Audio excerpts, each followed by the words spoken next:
Assalamualaikum warahmatullahi wabarakatuh. Selamat berjumpa lagi di channel Jas Merah. Dalam kesempatan kali ini, saya akan menjelaskan tentang kepedulian Nabi Muhammad terhadap sesama manusia. Bahwa yang pertama, kepedulian terhadap anak perempuan. Seperti yang sudah dijelaskan bahwa orang kafir Quraisy malu mempunyai anak perempuan. Bahwa mempunyai anak perempuan sangat hina di hadapan masyarakat. Oleh sebab itu, jika mereka memiliki anak perempuan akan dibunuhnya. Bahkan dianggap sangat perkasa jika seorang ayah mengubur anak perempuan hidup-hidup. Orang yang mengubur anak perempuannya hidup-hidup dianggapnya sebagai seorang yang gagah berani atau boleh dikata sebagai pahlawan. Akan tetapi tidak demikian dengan sikap Nabi Muhammad Sallallahu Alaihi Wasallam terhadap anak perempuan. Bahwa anak bagi beliau adalah amanah dari Allah Subhanahu wa Ta'ala, tidak peduli itu laki-laki atau perempuan. Oleh karena itu, anak-anak harus mendapat perlakuan yang sama. Jika tidak memperlakukan anak dengan adil, maka orang tersebut sama dengan menzolimi anaknya sendiri. Bahwa Nabi Muhammad sering mengajak Siti Fatimah ketika akan mendirikan sholat di Masjidil Haram, bahwa sedikit pun beliau tidak malu di depan masyarakat kota Mekah yang saat itu tidak menghargai seorang anak perempuan. Bahkan beliau menggendong Siti Fatimah saat punggungnya kena kotoran hewan yang baru disembelih yang ditumpahkan oleh Abu Jahal ketika beliau baru sujud.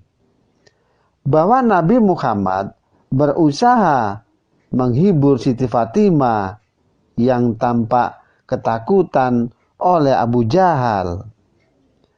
Dan kepedulian yang kedua, yakni terhadap anak yatim. Bahwa Nabi Muhammad Sallallahu Alaihi Wasallam merasakan bagaimana rasanya menjadi anak yatim. Bahkan beliau menjadi yatim piatu di usia 6 tahun. Dan anak yatim piatu itu butuh kasih sayang, di mana sehari-hari yang dilalui oleh anak yatim sangat sepi, karena mereka tidak mempunyai tempat untuk mengadu, yaitu ayah dan ibu. Di samping itu, anak-anak yatim piatu tidak merasakan kehangatan seorang ibu ataupun seorang ayah, sehingga hati anak yatim piatu terasa gersang, di mana pengalaman yang beliau alami oleh Nabi Muhammad Sallallahu Alaihi Wasallam sangat membekas.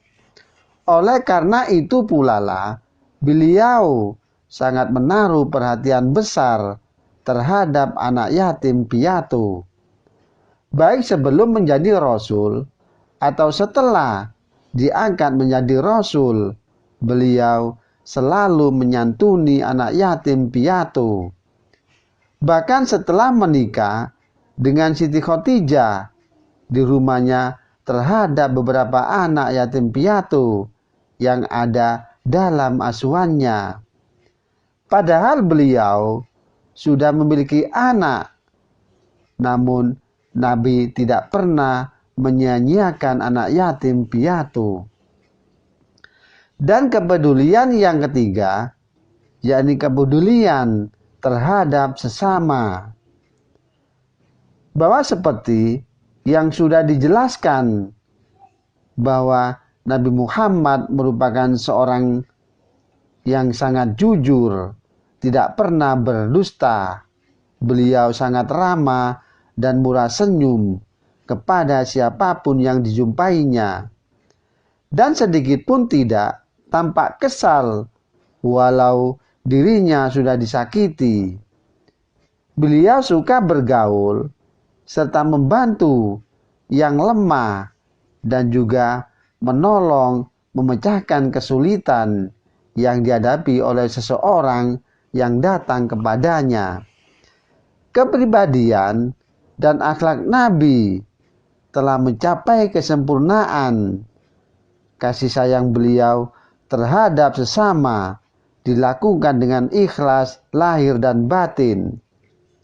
Dan Nabi Muhammad SAW sangat pemurah, berkeinginan kuat menjaga ketentraman umat, serta menyelamatkan manusia dari api neraka di akhirat nanti. Kepedulian Nabi Muhammad terhadap sesama sangatlah besar. Beliau selalu menjenguk orang yang sakit, walaupun orang tersebut senantiasa memusuhinya, menyertai penguburan dan selalu memenuhi undangan. Bahwa Nabi Muhammad SAW sosok seorang yang dermawan, tidak menolak permintaan seseorang, dan selama ada pada dirinya, beliau selalu memberinya. Di mana pernah suatu hari seseorang datang kepada Nabi untuk meminta kambing piaraannya, maka diberikannya seorang kambing pada orang tersebut. Lalu orang itu berteriak lantang atau berteriak lantang, "Hai kaumku, masuklah Islam. Demi Allah, Muhammad suka memberi kita dan tak takut akan fakir." Bahkan jika beliau kedatangan seseorang dengan berpakaian kumal dan buruk, Nabi akan menyuruh Bilal bin Rabah untuk memberikan gantinya. Begitulah mulianya Nabi Muhammad terhadap sesama. Oleh karena itu, para sahabat pernah bertanya kepada Siti Aisyah, istri Nabi Muhammad, tentang akhlak suaminya. Beliau menjawab bahwa akhlak Nabi Muhammad adalah Al-Quran. Dan itulah gambaran nyata yang diberikan kepada istri beliau. Dan memang semua sahabat, baik yang generasi awal atau belakangan, membenarkan akhlak mulia yang dimilikinya. Sehingga Nabi Muhammad adalah sebagai seorang yang dijadikan uswatun hasanah atau contoh bagi seluruh umatnya. Demikianlah kisah tentang kepedulian Nabi Muhammad terhadap sesama manusia.